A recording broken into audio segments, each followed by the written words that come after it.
Alright, ladies and gentlemen, this is AJK36 coming at you with the Conquest Map Guide. I'm doing this because of my silver to gold. I had a couple people ask me some questions about the Conquest map and why I was doing certain things, so I thought I would just go over the map all together and do a little quick tutorial on how everything goes. So to start off, we have the solo lane. The solo lane is also referred to as the short lane because it is the closest to base. So the first tower is the closest to the fountain. So that is why it's considered the short lane. The solo laner will get the blue buff. The blue buff allows them to get and I'm gonna throw some graphics up so you can get the actual numbers, but in layman's it allows you to get MP5 back, which is mana per 5 seconds. It gives 10% cooldown as well. The cooldown's there so that their abilities are off cooldown way faster, and then it also allows them to spam with their mana, because without the blue buff you would run out of mana very fast. That is why the solo laner would prioritizes blue. And then on top of that you have Totem of Ku. So this is the Totem of Ku. It is a neutral structure. In Conquest, defeating it grants 25 gold to all members of the killer's team, and grants buffs to all allied structures that allow you to have faster movement speed, and it also gives you MP5 back as a team. So this is a really good thing for the solo laners to fight over. You just attack it and it'll eventually pop, and everybody on the team is 25 coins richer, which is really cool. It's not a huge, like, it helps the team, and that's more so the reason you do it. And just it's a little bit of an advantage over the other team not having it. So next role would be jungle. The jungle would doesn't necessarily have, he doesn't have a lane, but he has the entire jungle to work with. So he wants to work with all of this area and all of that area, and he wants to move around the map as much as possible. So the jungler would start with speed camp. The speed camp provides some speed and crowd control, and it is just another tool that allows the jungler to move around the map freely. He also has another objective, which is the shrine. The shrine gets a goblet for each jungle buff your team takes on your side of the map, and when you hit it, it allows you to get extra gold for each goblet. So I believe it's a max of 55 gold altogether. So when you do a full rotation in the jungle, you will successfully fill the goblets on the shrine and give your team 55 gold. So about every minute and a half you're giving your team 55 gold. Also, in between all the jungle and everything, there are these XP camps all around the map. These XP camps are nothing more than XP and gold, so they don't actually provide a buff. That's just a way for you to get stronger throughout the game, and you'll see even in my gameplay that you just want to constantly keep going for these XP camps, because it's a great way to stay in shape. Moving on, where the next lane is the mid lane. The mid lane is, I mean, it's pretty self-explanatory. It doesn't have a long or short in it.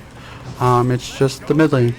It's very one-dimensional in that aspect. However, it is probably the hardest lane to play in, since you can be ganked from solo lane or carry lane. When you look at this, there are so many entrances for people to gank you from. You have 4 entrances for any likelihood of just running at you, and that's super scary, and you are the more likely to be fed upon in this lane. With that being said, you also have the biggest responsibility. You're going to be able to rotate more than any other. Like, you're not going to be able to, the solo lane's not going to be able to rotate to carry as easily as the the mid would be able to. So that is why mid is so important. The mid laner would get the red buff. The red buff gives you damage, and the mid laner does have the most opportunities to get XP camps, as you see on the map. I'll circle them. With that being said, the mid laner is super important. Next is support and carry. So I'm going to do them all in one lane because that's where they go. So the carry lane is called the long lane. It's because it's the longest lane from fountain to tower. It is also one of the safer places to play, especially if you're learning, because it's the only lane that is designed for 2 players. It has the support and the carry in it. So the big thing with this, with the carry lane is they get the purple buff, or the void camp. The void camp gives you attack speed and armor and protections reductions, which just allows you to poke out the guardian or the support, just the tankier part of the carry lane, which is nice. So yeah, the map itself is pretty self-explanatory. The buffs are nice, the XP camps all around, and I don't think we really have any more to go over with, other than we'll go over the Gold Fury and the Fire Giant and their protectors. So first we have the Gold Fury. It gives you gold. It also, once you take the first Gold Fury, it can either turn into the Oni Fury, or it can turn into the Primal Fury. And I'll put up little things, but I'll do a small little description of each of them. So the Oni Fury, the wave after you take the Oni Fury, you have buffed minions. And that's a big thing in all the lanes. So the next minions to spawn after the Oni Fury are going to be way stronger than the previous minions, which is really nice. It allows you to either split push or push for Fire Giant or something. It allows you to push for some sort of objective, which is a good thing. And then the Primal Fury, it allows you extra damage towards jungle buffs and jungle bosses. So the next time you take a Gold Fury after a Primal Fury, it'll go faster than it did previously, and no different than Fire Giant or any of the other buffs in the lane. And it stacks, so to 3 times. So you can have 3 primals in one game, which is crazy because I believe it's 7%. So you can have 21% more damage towards buffs. That's insane.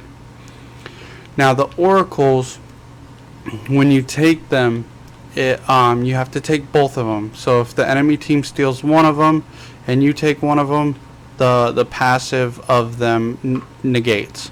However, if you take them both on your team, it does put a little ward on the Gold Fury so that you can see if the enemy team is going to take it, and you don't have to waste a ward yourself. You can put that elsewhere, which is really nice. And you're not able to take that ward away from the enemy team, or the enemy team isn't able to take that ward away from you no matter what, even if you have a sentry ward.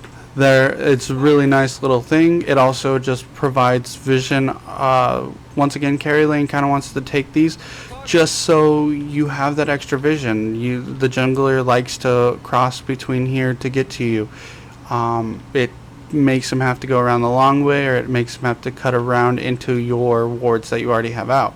So it's just a nice XP gold that you are already going to want to go get. Might as well just, you already want the XP and gold. It just gives you an extra benefit, which is nice. And then on the other side of the map,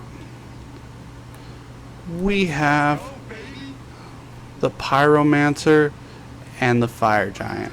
So the Pyromancer is going to allow you to, once you take it, you get a buff that goes to your well, your fountain, and it allows you to have haste once you leave the fountain. It gives you a certain amount of speed at a fountain for a certain amount of time, which is really nice. You usually take this, and then you will kind of gather around the fire giant after that. So this allows you to take it, and then it'll get you back faster to the fire giant or wherever else you were wanting to go on the map, which is really nice. And then we have the big boy. This is the most sought after boss in Smite. It's the fire giant. He gets buffed throughout the game. So after 30 minutes, he's at his strongest form. But until then, he's weaker and gives less stats. But at the same time, it's not really the stats are good for the time that you're taking it at. Like they're suitable for those times. So the big thing is he is the hardest. You do need at least 2 or 3 people, at least, sometimes more, especially if you're trying to take it fast. There are definitely people that can take it slower and just like sustain through it, but that's not usually. You don't want to risk that play, because if the enemy jungler is just going through the map and he sees you and he kills you and you're almost done, and then he comes in and steals it for free, you don't want that. That's a big game changer. So if you do it, be smart about it. Defeating it grants 150 gold plus 6 per minute, and 200 experience plus 5 per minute. So after every point he comes out, he gives extra gold, and also grants Fire Giant's Might buff to each living member of the team. After killing 30-minute marker, the Fire Giant evolves into Advanced Fire Giant and grants an enhanced version of the Fire Giant's Might. So the buff itself, just the regular Fire Giant's Might, is 70 magical protection, 70 magical power, 50 physical power, 4 4% HP 5, and 2% MP 5. MP 5, or yeah, we already went over that. HP 5 is health per 5 seconds, and also increases damage versus towers and phoenixes by 25%. It lasts 4 minutes. And then enhanced Fire Giant is 100 magical power, 65 physical power, 4% regen of your health, and 2% of your mana for every 5 seconds. And your damage versus tower is increased by 30, and you ignore 75% of backdoor protections. So what that means is, when you're taking towers, without minions, there's backdoor protections, which means that they gain increased protections without any minions in there. As soon as minions go in, the backdoor protections leave, and you're able to take the tower no differently. The great thing about this is now that your tank is able to just run into the tower, and you just can melt it as if there are minions in it. It's game changer in the end. It really is. It's 30-minute Fire Giant is almost guaranteed to win, or at least phoenixes, like multiple phoenixes. With everything that's going on in the map, I know it's a little bit crazy, it's a little bit hectic, but hopefully with this guide it'll be a little bit easier. Just being able to kind of understand why you're taking everything when you're taking it. If you guys want a guide a little bit more in depth on each individual role, I'm more than willing to do that. But for right now, I think this is a good guide for you guys to just understand the basics of the Conquest map. And like I said, I'll be throwing in, as you guys can see, you guys will have already seen that I threw in some of those numbers for the people that really like the numbers. I'm okay with just knowing what it does. And so with everything being said, I hope you guys enjoyed this video. And if you guys liked it or didn't like it, let me know in the comments what you guys want to know. If you guys have more questions for me on this game, let me know. I've been playing for 4 years at least, if not longer. I know this game like the back of my hand. It's I don't always show it in my gameplay. I don't always show it in my rank, but that's mainly because I just playing a game this long, you kind of get drained. But it's something I've always come back to, so I do enjoy it. So I'd like to thank you guys for watching. If you have any other questions, leave them down in the comments section. Please leave a like, share, subscribe. Don't forget to ring that bell. Send us your gameplay clips. The link is in the description. And hope you guys have a good day. Peace.